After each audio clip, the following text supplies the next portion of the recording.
Namaskar. Hello and welcome to P Guru's channel. I'm your host Sri Iyer. There's a report that came in the United States, and this was for the Congress and the political establishment's consumption. And this has created a bit of a, I should say, kerfuffle in India because one of the noted geopolitics observers has played it up a little bit, in my opinion. So today we are going to be talking about this. Does it even matter what the US is telling its own people and its own decision makers? Because it does matter, because there may be some decisions that might be made that will cost India in the long run. So I'm, as a US citizen, a little bit, I should say, well, I'll tell you what I mean after we listen to the three good generals. Let's first welcome the three good generals: General Ravi Shankar, General Dushyant Singh, and General Rajiv Narayanan. Namaskaram and welcome to P Guru's channel. How are you, sir? Namaskar. All fine. Okay, so the wicket is doing a little bit today. So we're going to have Sunil Gavaskar opening the batting today, and then he'll be followed by MS Dhoni in the top order, and then we'll have General Dushyant bringing in the rear. Over to you, sir. Oh, thanks a lot. Thanks a lot, Shreya. Well, the China-Pak propaganda and US being taken in by it, actually, this is normal. It's not something abnormal. But the report which you said is of the US Congressional Committee report, which is submitted to the government. Fundamentally, it is a report of China, right? Largely, it covers US-China issues and where US stands against China, or where does China stand. It's there. It's quite a detailed report. It's only in page 109 it is said that India and Pakistan are mentioned in tandem, and there it comes that Pakistan had success against India, things like that. And then it talks of how China helped Pakistan, and it clarifies certain perceptions or issues. The way people look at it, of course, it's not a great thing. But when you look at it, it's not something very unusual for America to take such a thing. First and foremost, I'm sure others also will agree with me. This report is a compilation from public sources. It's not something exclusive or secret or classified and all. It's a reference report, and some of the references are dubious, especially about the thing about Pakistan getting success over India by downing those Rafales and all that. Is fake. Why it's fake? I'm calling it fake because this is reference to a Stimson report, Stimson Center report by Christopher Clary. Now, Christopher Clary is again a dubious guy, the way I look at it. I won't say he's dubious. He's an American individual or a Canadian or something like that. But he's married to a Pakistani.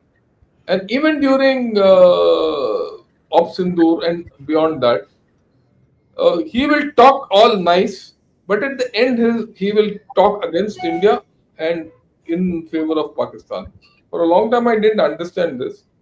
Till I came to know that his wife is a Pakistani. Then I called him out in social media. And then I had to tell him, look, you're someone who is presenting a wrong picture. And after that, I've had no conversation with him. So this fellow is, well, that's what he is, what he wrote in Stimson Center. It's there.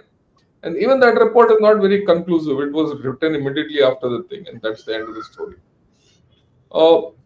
Well, that has been picked up, added in this. So I don't give much credence to that whole story. That's the first thing.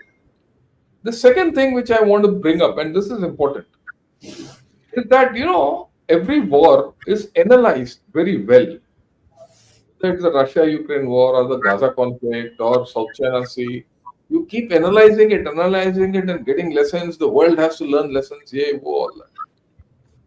This is an event between two nuclear countries. It started and finished. And the best part of this conflict was conflict termination. Conflict starting is one point of the story. Conflict termination is important. In 4 days, whatever happened, and you're out of it. And then it's not like what our Chief of Defense Staff very clearly said, it's not the initial losses you suffer, but how you rectified it and responded and finished the war. Now, I thought these two were really great lessons of any campaign. As a military man, any campaign, I look at these two, but the world has not looked at it. This has not been analyzed. Otherwise, these Americans and these Chinese keep analyzing it. All these things, the cows come home. Now, the Western press, barring a few people, no one else analyzed it. Why? Because there are uncomfortable outcomes in that. They have not addressed these uncomfortable outcomes for both of them, America and China. And they've included in that congressional report what they want. And it is not new in China. China does it, I mean, not new for USA. USA keeps doing it all the time.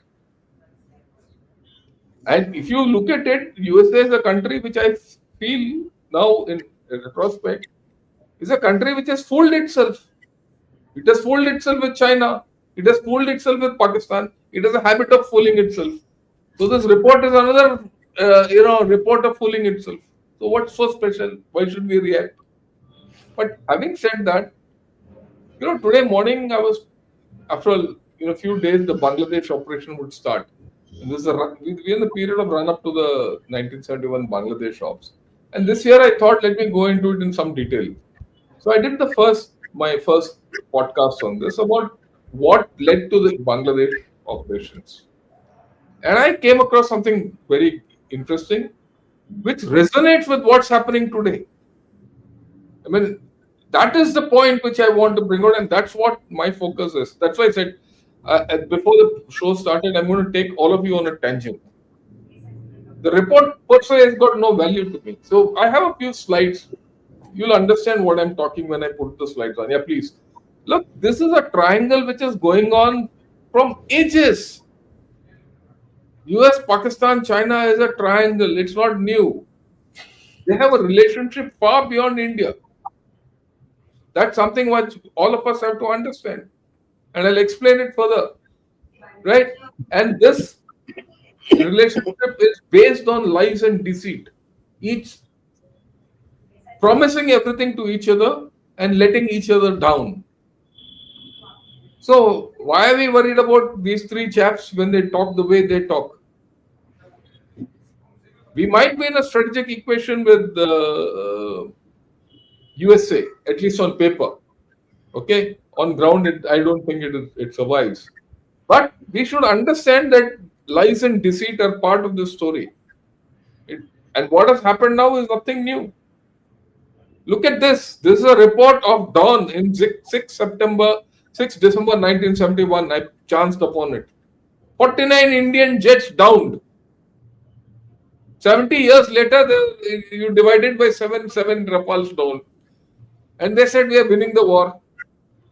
You know what happened? After downing 49 Indian jets, if Pakistan couldn't win 1971, do you think it has won a war after downing 7 Rafales, as they claim? Neither were 49 jets downed in 1971, nor were 7 Rafales downed now. You look at the equation. Then there's something else. I don't know how many people have read about this thing called the blood telegram. I said, I'm going to take you on a tangent. This is the tangent. What is a blood telegram? Is not about blood going in a telegram, but it was a telegram given by Archer Blood, who was the Consul General in Dhaka. And he gave a telegram, to Nixon. Okay? And he vehemently protested that what we are doing is wrong. Look, and he went on to, he described the massacres by Pakistani army. And when was this given? In April. Searchlight had started in March. 1 month into that whole story, the American Consul General in Dhaka says, look, there's a massacre going on out here. He says, our government has failed to denounce the suppression of democracy. Our government has failed to denounce the atrocities. Our government has evidenced what many calls moral bankruptcy. And he spoke of selective genocide then. And then he urged Washington to take an about turn. They didn't. What did Richard Nixon do? He recalled this fellow and sacked him. Okay. And why did he do it? That logic is also there. The logic is very simple. At that point of time, Richard Nixon and Kissinger were using Pakistan to talk with China. That was the relationship. Now you see the triangle which I showed you. If today Pakistan, China, and USA are in a particular state, that whole thing started then. And it started during a war. So what do you expect from all these three people?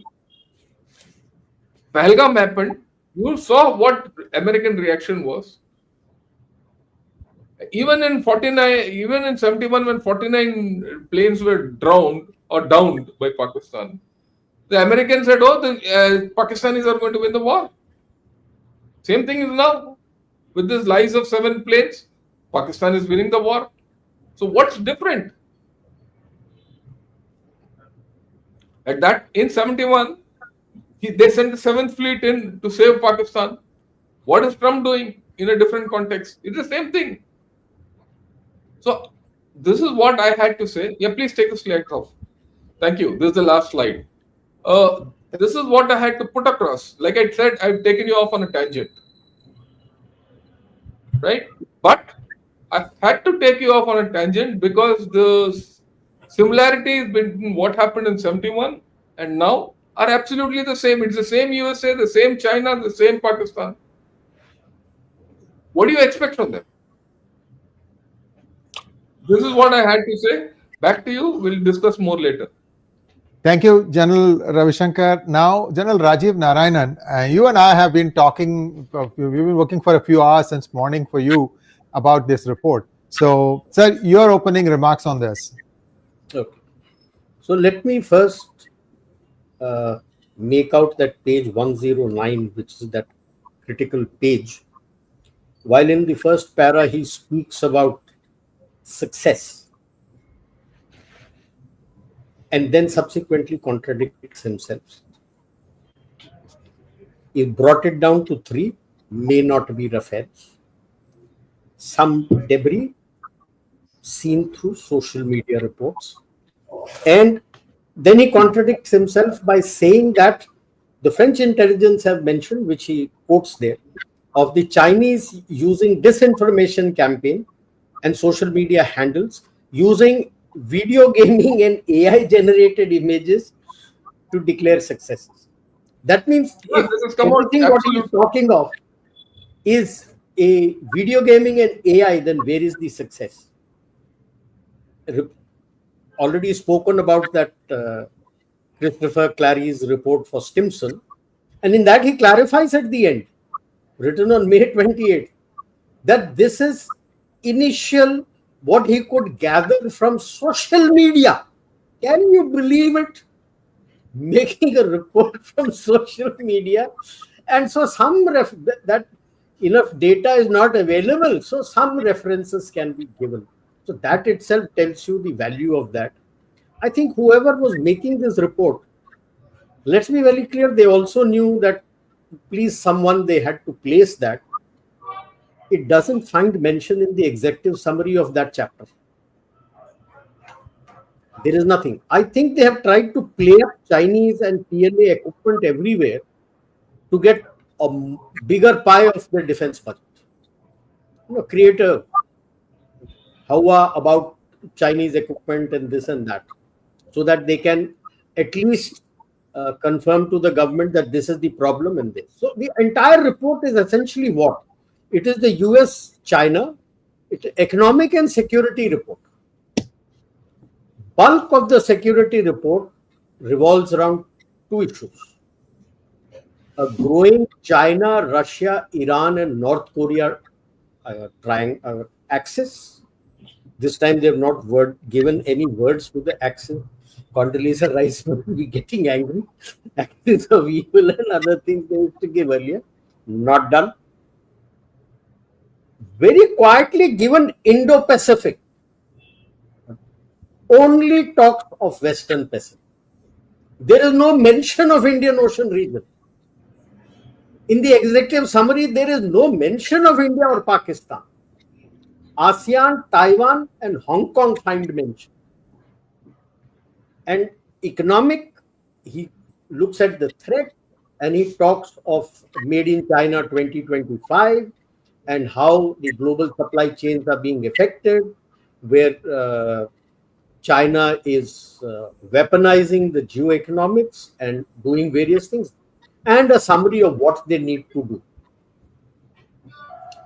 So that is the report. And another thing they are worried about, which is, I think, a beginning of look.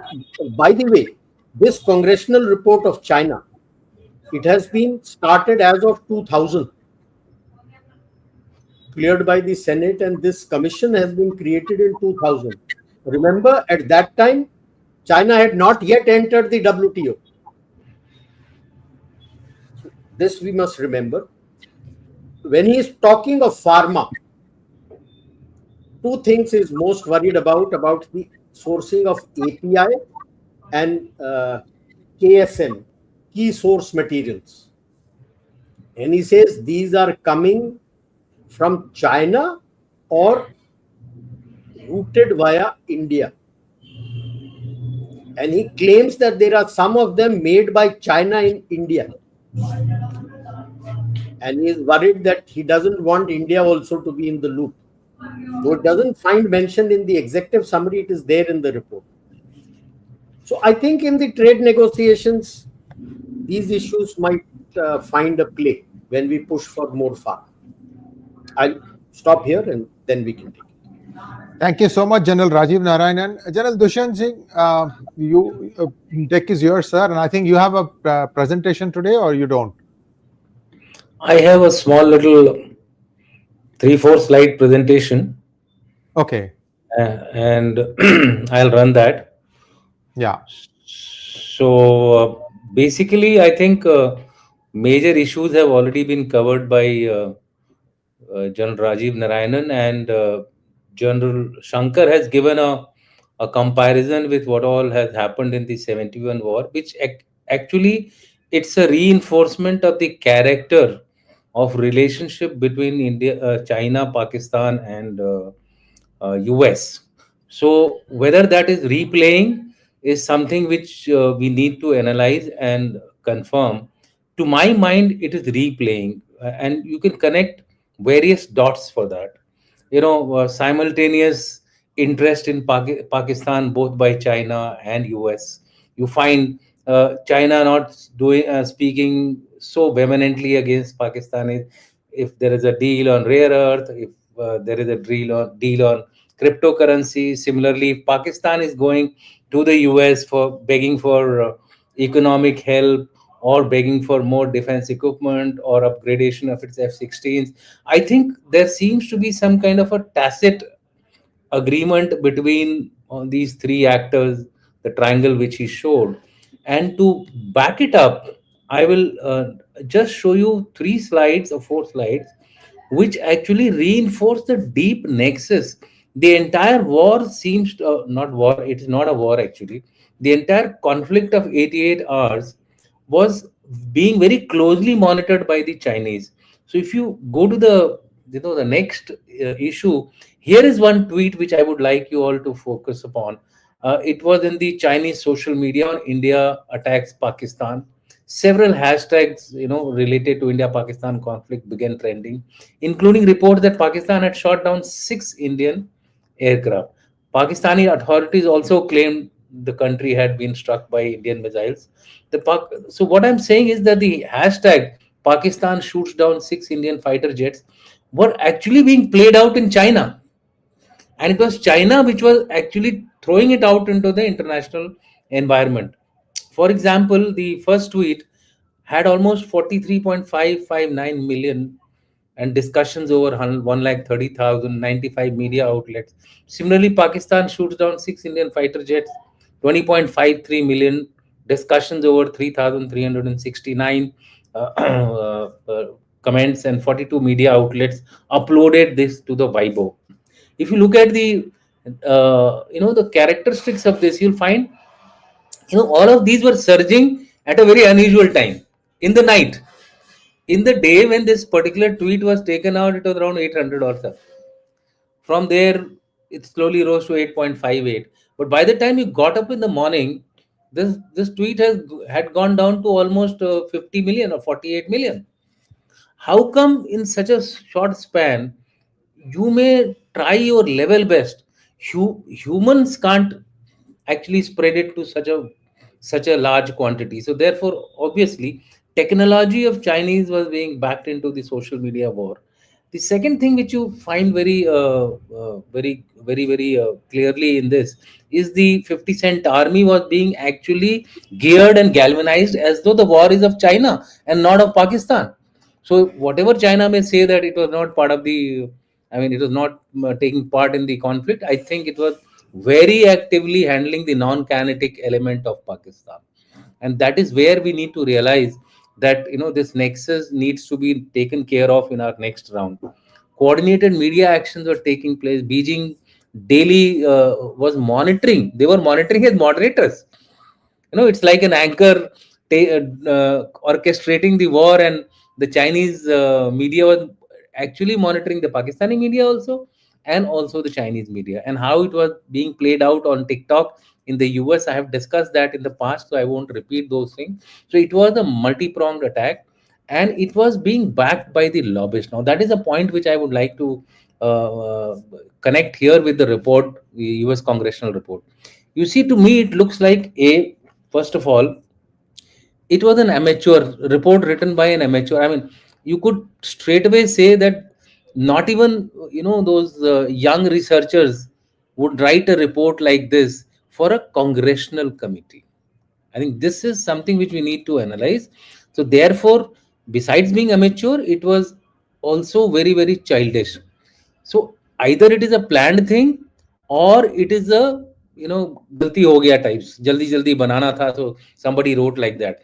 In my view, it was a planned thing. Whether it was for the defense lobby to, defense budget to be increased as far as US was concerned, or my sense says it was the Chinese lobby, and not even Pakistani lobby, which was working in the US over time. Let me tell you, in 2018, they spent almost 6 billion buying out the media of the US, and this figure is only growing. So in that, the lobbyists are also there. I think Sri Ayerji, you did a program in which various these think tanks are actually, where they are funded, etc. I am now forgetting those names, but you had given out a whole list of I think 4 or 5 Yeah, uh, yeah. these think tanks. So they are all, I think, it is a planned event to push it into the congressional report, and that is why it didn't find its place in the executive summary as well. Now if you look at it, look at some of the other social media. Why is Pakistan Air Force so formidable? Again, 48.85 overnight. uh, uh, so my last point in this is that it was a pre-planned thing by Pakistan and China to ensure that even if Pakistan loses, Pakistan will be orchestrated to emerge as victorious. And the hashtag which was played out last, I don't know whether you all know about it: glorious in peace, victorious in war. This was the last hashtag which was played out by the Pakistanis and double impacted by the Chinese. Thereafter, somebody became field marshal. So that is the power of the narrative. Both in the US, they influence the congressmen to ensure that Pakistani interests are taken care of, Chinese interests are taken care of. The in Pakistan itself, the Pakistani public was made to believe that, look, it was all the way Pakistan which was successful. And there were some of our friends who went across, interacted on track to discussions where the Pakistanis sold their superiority in such a manner that when they came back, they actually amplified it. In my view, whenever an enemy is trying to sell something, it should be our endeavor to underplay it and not amplify it. Brahma Chelani has done exactly the same thing. He has picked up that one line, Pakistan, recent Pakistan military success over India, without going through the rest of the detail. But that is the tragedy of our so-called social media or print media or whatever it is. You look at the headlines and you don't read the fine lines. You don't read the between the lines. The entire that script, that one paragraph which I saw, was riddled with contradictions only. So in the end, my suggestion or my request to the entire audience is, please do not spread it. Let's rubbish this bloody report. It doesn't deserve a US congressional, whatever be their interest, whatever be their sovereign interest. It doesn't even deserve the credit to be published as a lowly think tank's report. So I think we should end this damn thing here only, and let's not take it anymore forward, and let's look at how we can actually improve our narrative war. And here I would like to praise India, despite the fact that we have been quite later on in the Op Sindoor, we did lose out on narrative war, but the initial narrative war was quite good. The fact checks are coming out to be very, very good now. In fact, the fact check machine of both the armed forces and the PIB is working overtime to ensure that these so-called deep fakes and other social narratives are being nipped in the bud. But we are only defensive. I think the time has come for us to become offensive as well. So if they are playing the game of unrestricted warfare, or if the Pakistanis are playing the game of sending out false narratives, no wars are won by full truth. All wars have an element of half truth and half lies, right from the 3rd century AD and right up to even in our mythology, if you want to call it as mythology, Mahabharata, etc. Everywhere, Krishna ji had to change his approach to defeat a strong enemy. So I think time has come for us to be in the land of Romans, like the Roman. Look at our resources. We are misusing our resources. There is no coordination. There is nothing which is channelizing our narrative war. And the kind of print, kind of radio station, 900 channel, what have you, YouTube is flooded with everybody singing its own song on a daily basis without any directional approach to it. So what I had suggested as far as strategic communication is concerned, I think where we are lacking is funding, lobbying, cultivating influencers. It's a very gray world and out there, and we need to play the gray war effectively and efficiently. So with that, I'll end my first round discussion here only, and just say that the time has come for the 80% war. It is going to be 80% non-kinetic. Continue to go on. Otherwise, you'll find after 15 days another report from some other Rand journal coming up and trying to trash something, and we will immediately take it up and pick it up and make it into a big issue. And especially if it comes from people like Brahma Chelani and all, who are considered to be so-called thinkers, etc., etc., I think they're doing a great injustice to the entire system. Oh, I finished. Thank you so much, General Dushyant. And I just want to add my 2 cents to this whole thing. General Dushyant, it hurts me deeply that you are saying that as a YouTuber, I am not doing my job. I think I am doing my job. I'm, in fact, one of the first ones to highlight that United States dependence on China for its own armaments is so huge that it cannot really be thinking of having a war against China at this point of time. I was one of the first ones to take out all the data from private military contractors' equipment and say that, look, US has a huge problem. We gave away all this. Sir, 25 years ago, I remember, it was like 20 micrometer technology, microns, 20 microns. Today we are in nanometers, 1,000 times smaller. There were some components that the United States Army needed that had these typical things like, old transistors, old ICs that were made using 20 micron technology. And they were willing to give a foundry in the Silicon Valley the extra little bit so that they can be justified to continue to running this process, because these guys needed 100 a month or something like that, or 100 a year. And they say, it's okay, we'll give you what you need so that you can keep your fab running, because fab cannot be turned off. Once the fab runs, it keeps running. You got to feed it something. And they were willing to, source that money so that the fab could keep running. And whenever these guys needed some components, they could supply to them. But in the last 20 years, a lot of things have changed for the worse, I must say.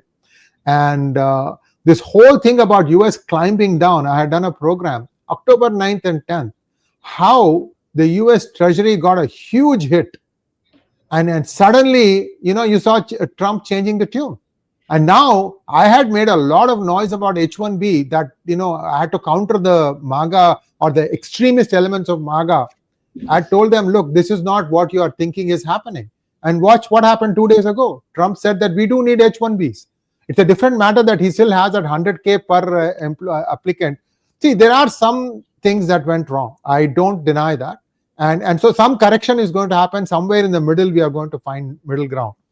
My take on all this thing is, you can say that it doesn't matter what appears in this congressional committee briefing.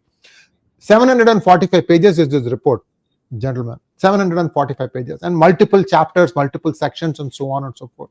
Do you think any congressman has time to read 745 pages? No. What happens is somebody in the office finds the summary, and helpfully for that somebody else will give them, look, these are the salient points. You see what I'm saying? So it's not the congressman, it's not even the congressman's helper, it's somebody else. That somebody else is what you need to catch. And yes, I'm telling you, in Indian American parlance, we are really, really behind in this race.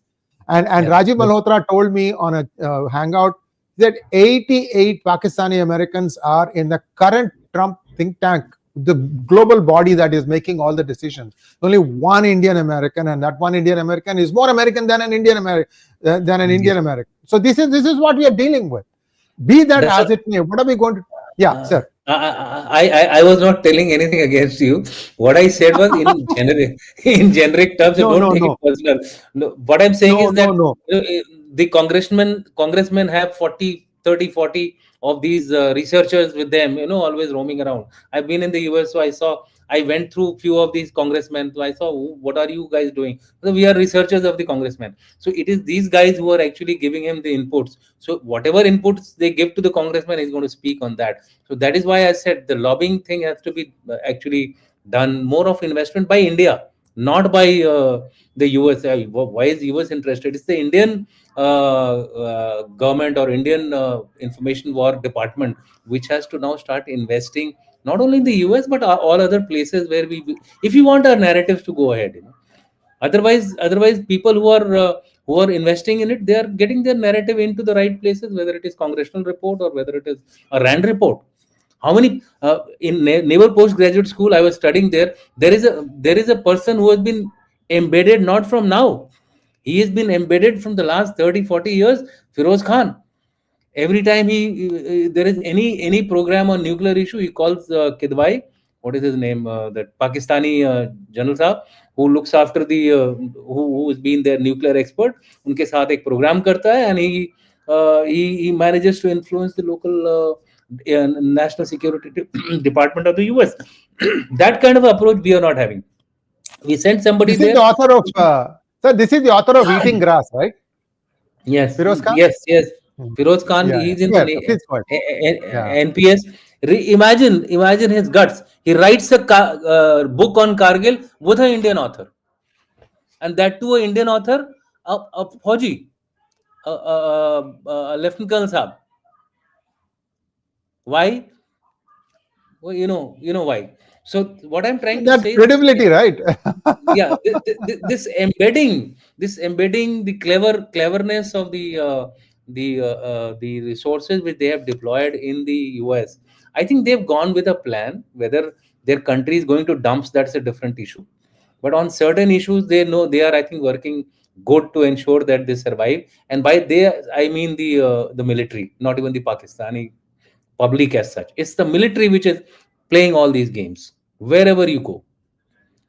So they A Thank you, military sir. of a Pakistani major Saab manages to fund a trip to go to UK, UK, to study as to how the jihadis are becoming so radicalized, etc., etc. How are the ghettos coming up in the UK? So many stories are there which I can keep on relating. I was luckily there for a longer time, so I saw all these manipulations which were being done. So And the armed forces, and also the bureaucrats, you have a concept of study leave. yes, That is where the embedding starts, and they leave them there. and they leave them there, and let them stay there. Yes, And they also, since through the back door they are funding that establishment, through that funding their person gets the money, and it's a long-term thing. It's been going on, and I'm sure Hamid Haqqani is also there in the same manner. yeah. Every think tank they have planted these people. Every think tank they have planted these people. So, May I come in, please? May I come in for a second, please? General Dushyant, I meant it in a jest, sir. I know what I am doing. I get my somethings wrong. I just meant it in a jest. No, I know you are my well-wisher, and see what I know what I am, and I do make some mistakes once in a while, and we are correcting ourselves. To just round out the observation of General Ravi Shankar about Christopher Clary's wife. Her name is Nilofer Siddiqui, and she's a non-resident fellow at the Mehboob Al-Haq Center, LUMS, Pakistan. Now, what happens is that if your entire paragraph is based on one report that's come, and that person is married to a Pakistani who's living in Pakistan, I mean, it's very difficult for us to take this whole thing seriously. But the point is, how many of us are going to read the fine print? Because what General Rajiv Narayanan did was, in the main report, there is a footnote. There is a link to a footnote. And you click on that link, then you go to the original article of Christopher Clary. And then there you have to go back and look at how he has written that article based on who else's comment. Then suddenly we start seeing the bugger is quoting social media comments here, there, everywhere. I mean, you can quote, nothing wrong in that, but understand that this is where the source of the information is. Do you think any congressman has time to understand all these things? No, that is the problem. This is where America has a problem. Indian Americans are beginning to understand that this information part has to be done, because the people who work in the congressman's office, women's office, they are unpaid interns.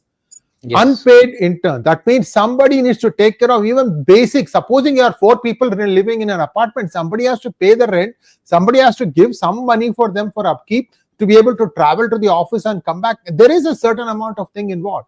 And the Indian American community is working towards that. But the other side has a head start in this. We are now 2 or 3 lobbying organizations in Washington DC. My number is 400 as far as Pakistan is concerned. That means they know what's going to happen at the very beginning level, so and they know not just in Washington DC. China and the Pakistanis have it in every state. Yes, true, very true. Sir, there is a report that has come out that says any Chinese American candidate in the United States, doesn't matter which level of election they are contesting in, there is a Chinese influence. Yes. And you know, another thing that's happening, there is a guy, congressman from my area, Kyle something, if I remember correctly.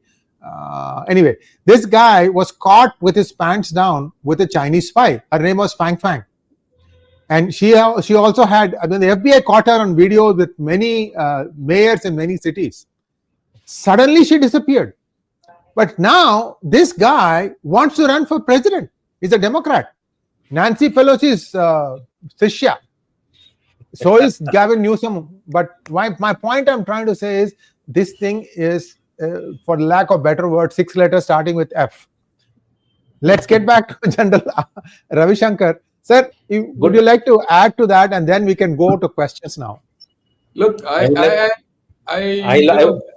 Yeah. I would like to I would like to apologize for the diversion. I'm sorry. No, I'm okay.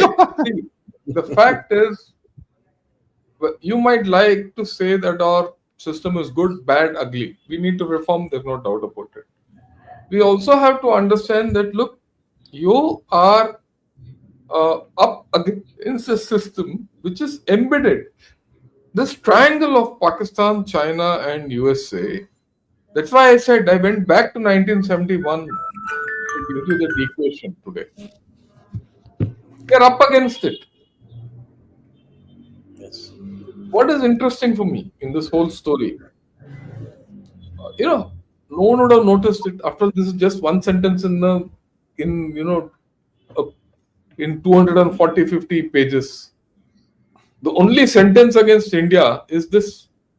That only sentence against India is this, because in that very paragraph, the sentence is contradicted, like what Rajiv said earlier. Yes, yes. How is it that this has come out and made a shore all over India? Why is it that I get so many this thing that, look, Pakistan's success against India has been highlighted in the American Congressional report, so it is correct. And how does it get highlighted in India? By an Indian. Look, forget about media, Shidia and all. You have to clean your stables. That is the first point. And, okay, we are doing all this today. I would like to, that we have to, we have to be on the fundamentals. Like what Rajiv said, the very next paragraph, it is contradicted. That has come from AI, it has come from, OSINT and things like that. There's no reference. It is pictures are generated by fake, and many of these are declared as fake. Why is it that part no one reads in India? Are we brainwashed? Are we as Indians brainwashed? Don't go that far. Look at the comments here, and I'd like you to, Sachin, you're monitoring all these comments, get them out. I find there are guys here who are spreading nonsense about us. Don't go far. There's one guy who says I graduated from IIT Madras here in this today's podcast, and these guys can't be from IIT. They are RSS quoted characters. This is the depth of misinformation which is coming out. Please understand, because I don't think anyone else would have discussed this today. This topic, right? And like someone said, this must be that 0.5 half front which is putting out this propaganda. We have enough people, which I spoke of when we discussed the Delhi blast. After all, the Delhi blast didn't take place in from somewhere else. It took place through a channel. That same channel is working today. We have to look at the larger problem, right? And like I said, look at the larger problem. There's a war. You might like to call it a conflict. 88 hours of war. It's a short war between two nuclear nations. We should have had tremendous lessons drawn out of this internationally. I expected it. It's not happened. Why? Yeah, look at this bugger. Look at his name also. Please see what he's written. He says when professors were picked for intellect, he graduated in 1987 when professors were picked for intellect. Now with Rajiv Narayanan and P.R. Shankar, it feels all the more like RSS approved casting than academics. This ass doesn't know what we are.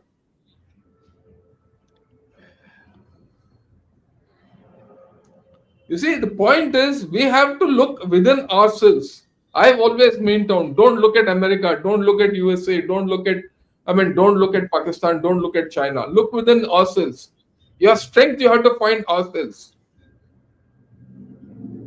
Let me categorically tell everyone that shitty character who's written that deny shit, no? That's his name. Why am I in IIT? I'm here in IIT to discover myself for India. I mean, that's true for all of us. All three of us who are affiliated to IIT Madras. And we're getting front end technology, which is not there anywhere else in the world. You have to find that strength yourself within. There's no point in blaming others.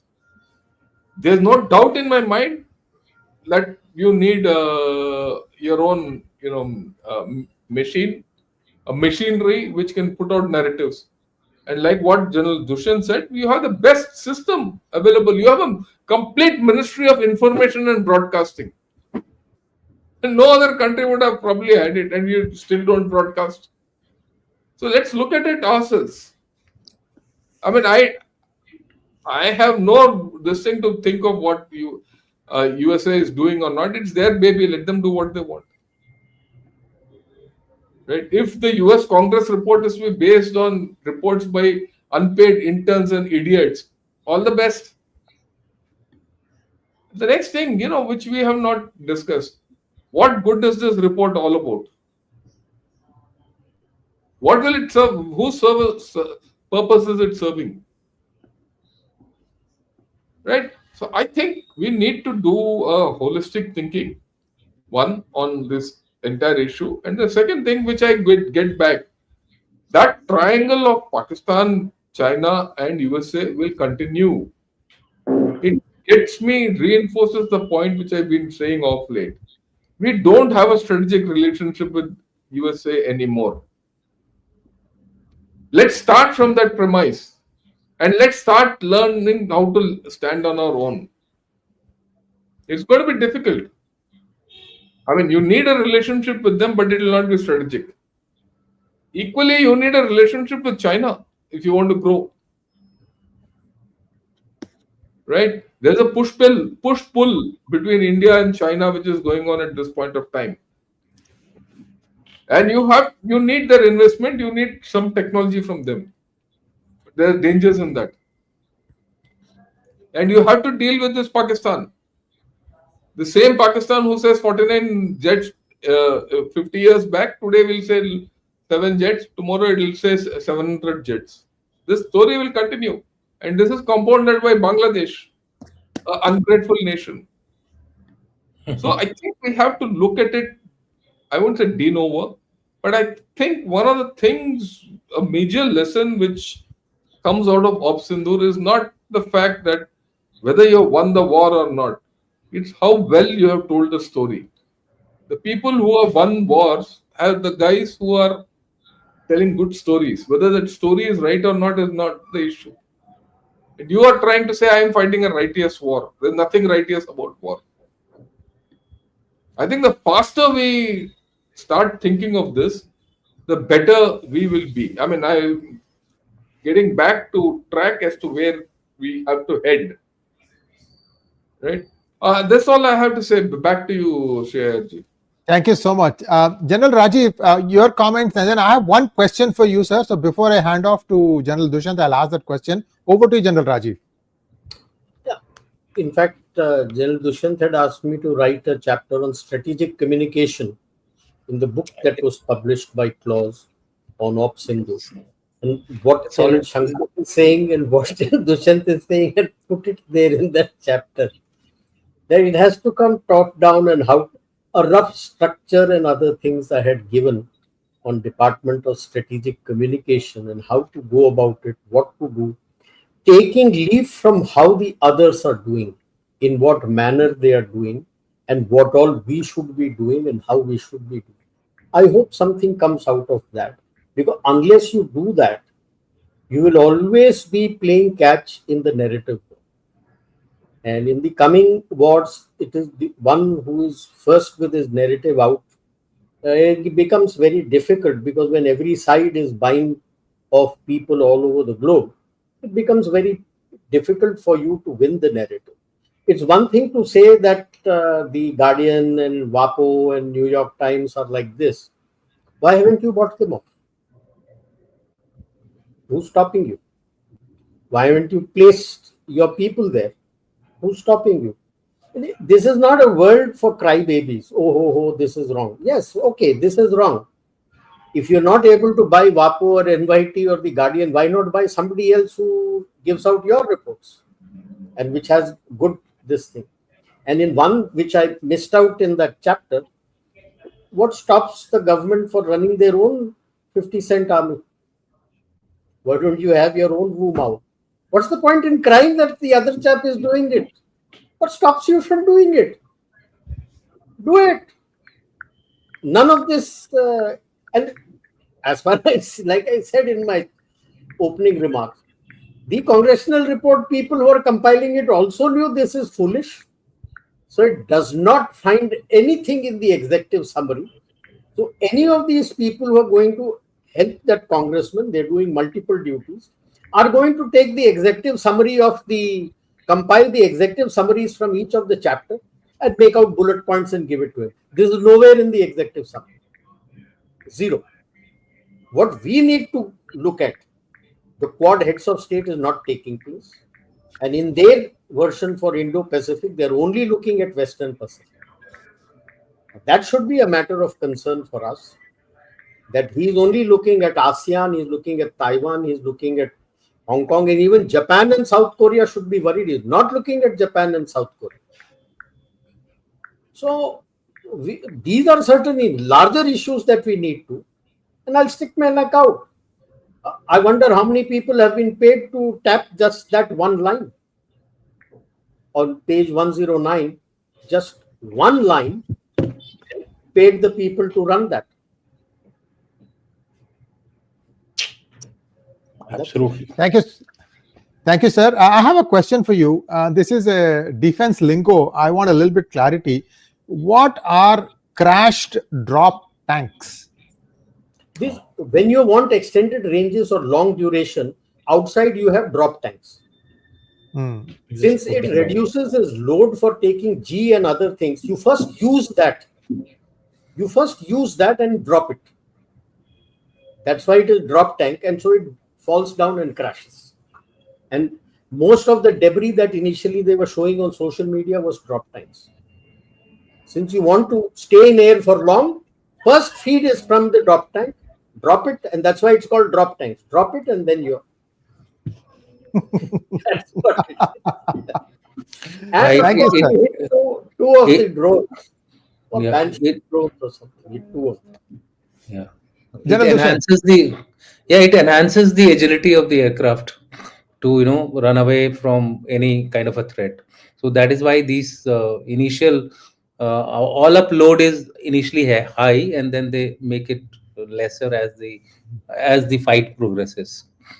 Yeah, I mean, I have nothing more to add. Just to say that I think time has come for us now to think of the social media and the information warfare in a much more, I would say, balanced manner, and the public needs to be made aware that, look, don't believe whatever is coming on the social media or YouTube or various platforms which are there, whether it is WhatsApp, Telegram, Signals, on the face value. Look at it, get it confirmed from 2-3 sources, and then say whether it is right or wrong, and then come out with your comments. I think a little bit of deliberation is required across the country. I'm talking for people inside the country, and like Jan Shankar said, the stable has to be cleaned, and the responsibility lies on people like us, who are at the top, who are trying to convey certain messages, speak in various platforms. These are the people who have to, I think, say things correctly. I wrote an article in Deccan Herald, and it had something to do with veterans. It was a very balanced article, looking at both the government and the veterans' interests. But the heading which Deccan Herald painted was "Saga of Betrayal of Veterans." Now, moment you write this huge heading in the Deccan Herald, Dushyant Singh became an enemy of the government. I became friend of the veterans. I said, "ये पूरा तो पढ़ लो, उसके अंदर लिखा क्या है?" And then I went back to Deccan Herald. I said, "Why did you change the heading?" He said, "Sir, otherwise who will read, sir?" So I think somewhere there is a need for us to take responsibility of what we are actually putting out in the media. People read it, and once they find something very interesting, they share it like a viral. I the other day had a YouTube program with a lady, so on the on this Delhi blast, etc. Now it's suddenly gone viral. My lost friends are ringing me up because of certain things which I, out of heat of the in the heat of the moment, I said something related to politics and security. So suddenly everybody has latched on to it and is just running away. It's over 2 lakhs in the YouTube, 2 lakhs in Facebook, 2 lakhs in LinkedIn. I don't know what is happening. So I've stopped responding to people. I said, "Okay." But the fact of the matter is, I said something which was absolutely right and correct for the public. I would say public awareness is the next job which we have to do, and fighting the war, take the war to the enemy. These are the two big points which I have as far as narrative war or information war or non-kinetic war is concerned. Let's not be only defensive, let's be offensive as well. Thank you so much, sir. I think with all your permission, shall we go for questions now? Yes, sir.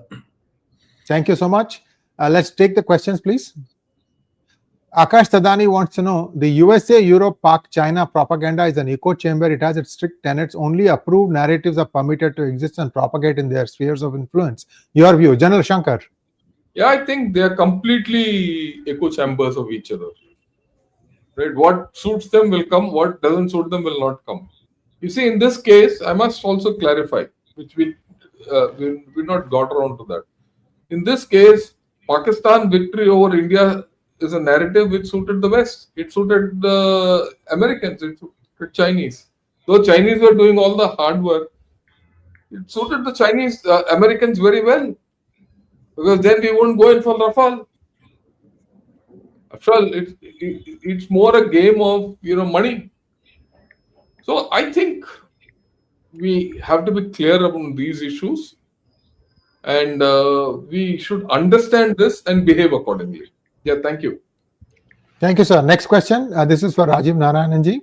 Oh, it comes to you directly. Do you think Trump is just an agent? Order, chaos. I think USA is completely targeting China's oil supply and cutting all its routes, CPEC, BRA, before it chokes Malacca. Then Rajiv. Can it choke? Can it choke its oil supplies?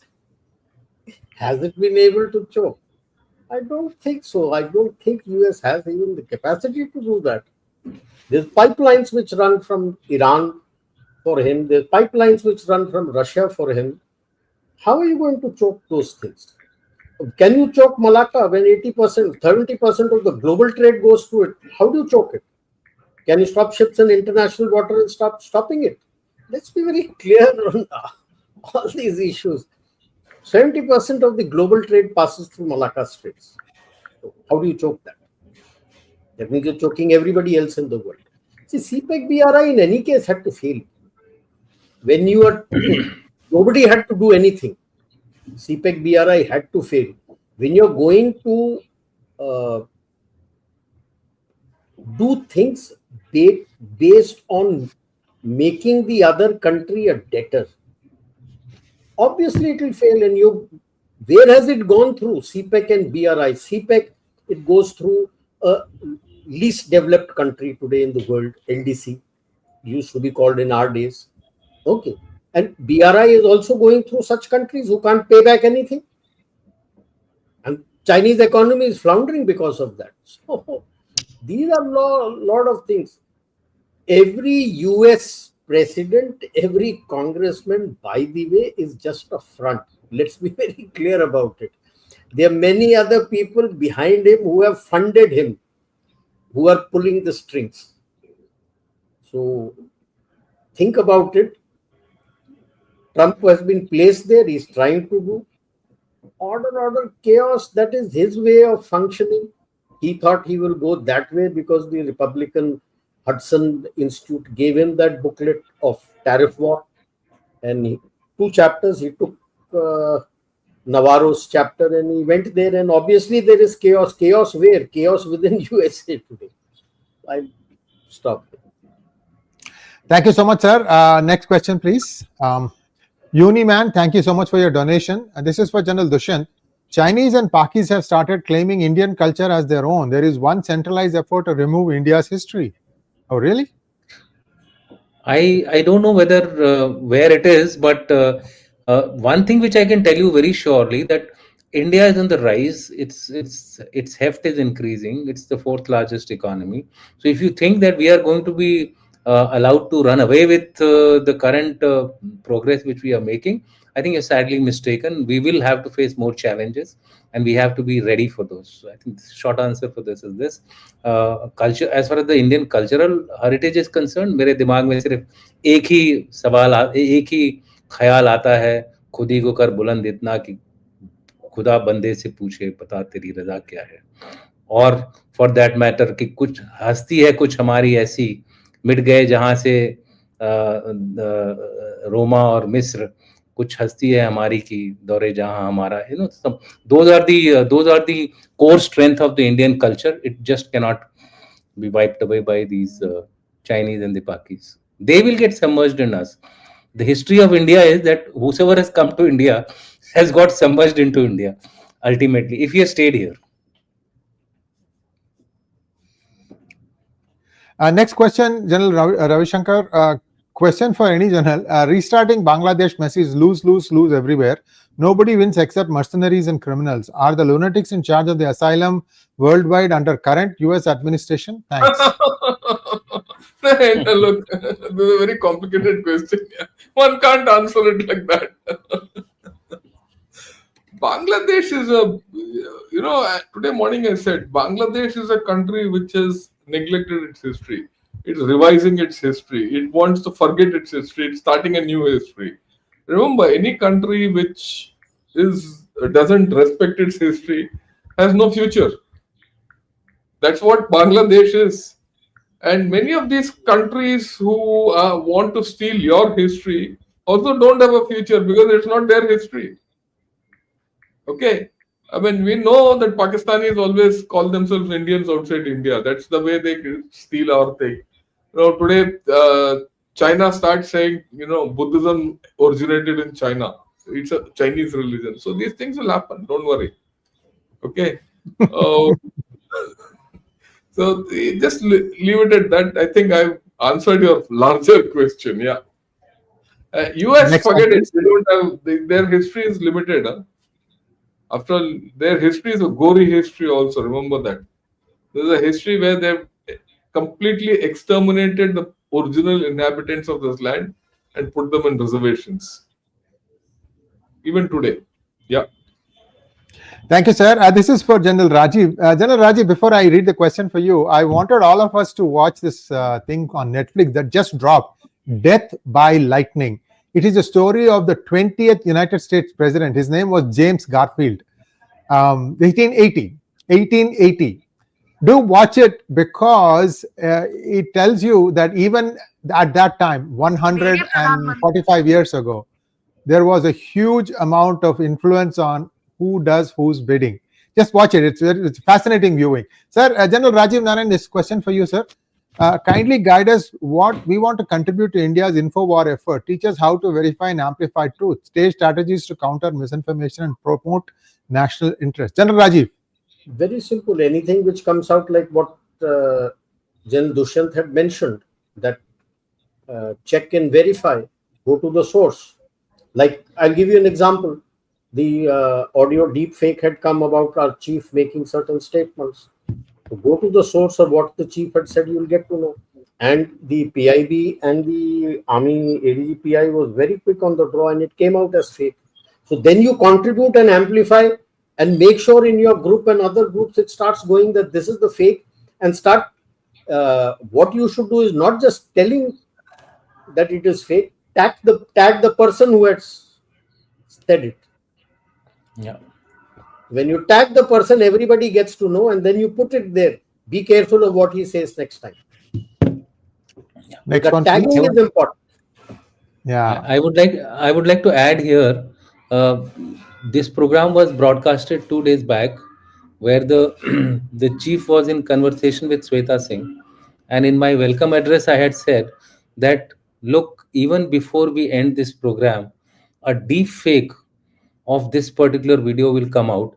And sure enough, the program ended at 1:30, and by 2:30 a deep fake of the chief's conversation came out in the open. Luckily, ADGPI, everybody was sitting there, so they immediately went up and got that deep fake trashed out. But it can't happen for everything. So therefore, what John Rajiv Naran said is that I think it's a multi-pronged responsibility. Organizers of a program, the listeners, the viewers, I think everyone has to chip in for this. Next question, please. This is for General Dushyant again. SC out. Please let us understand why we should spend money on lobby to tell truth. We know what we did. Why we care about what white people think? Okay, like I said, it is always better to defend yourself through attack. When you're defending a fortress, or you're defending a border. It's a long border, it's a short border, whatever it is. In the case of Israel, it's a very short border, but that got breached. But when you attack, it causes deterrence. So I think this offensive content in our gray zone has to step in. We cannot always live with this moral high ground. We have to put the other guy, otherwise he'll keep on changing the policies of various people against you. You have to survive in this global world order.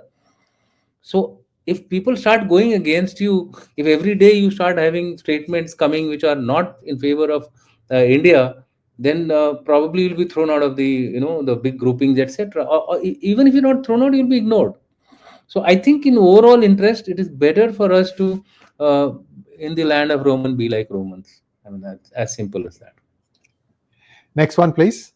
1 minute. It's not only a matter of going, bothering about others. It's also internal. There are a lot of people in India who need to know that what others are speaking of false. Like today, we are calling it out. Yes. Otherwise, like I said, there's so many. See, let me be very honest, Shriyarji, and I'm sure others will also agree. This issue is actually inconsequential what we are talking of. I go with the comment, why should we be bothered? It's inconsequential. But why are we talking? We are talking because of the response each of us have got individually.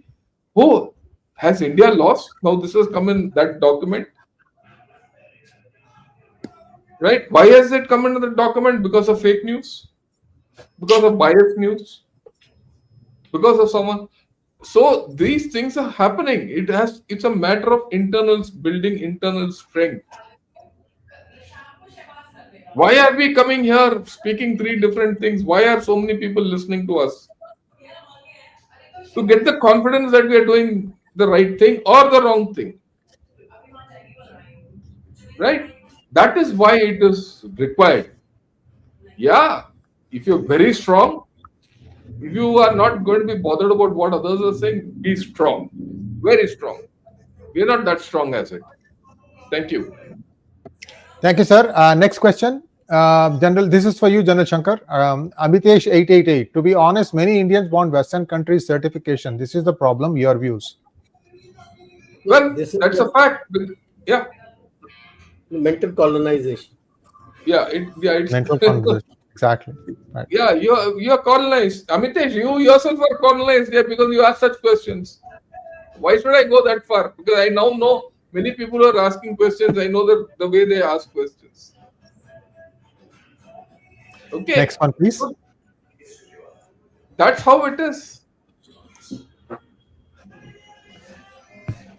So this mental colonization, I'm reminded of something. When I was a student, right, we used to go to these inter-university competitions, and there will be students from IITs also.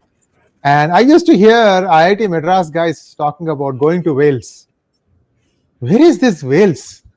I mean, these guys are still sitting in India and they're talking about going to, I went to Wales yesterday, I went to this. Then it turned out that is Velachery. That is just outside the campus. The thing is, they're already thinking that they are in a foreign land. When I was studying, 89 to 90, I mean 95%, I think, all the graduates from IITs went abroad. So that's the 1987 batch guys comment. You should look at it from that context, General Ravi Shankar. It's very different. They went to IIT so that they could go abroad after that. Next question, please. Now, don't blame me. I also did the same thing. But next question to Rajiv Narayananji. Yudhishthir earned the credibility of even his arch enemy Duryodhan so much so that he had checked ending of Ajnatavasam with Yudhishthir. Lies have limited life. Your views, sir. I'm sorry, he didn't check from him. He was very clear because he was going by the solar calendar, and those days lunar calendar was more in vogue. Who corrected him was Bhishma Pitama. Duryodhan never asked Yudhishthir whether it ended. He said, you have come out earlier, you got to go back again for 13 years and 1 year Ajnatavas. Please. We should be very clear on our scriptures, what is written there, what is not. Lies do not have a limited life. It keeps get churning and replaced in different forms. So let's be clear.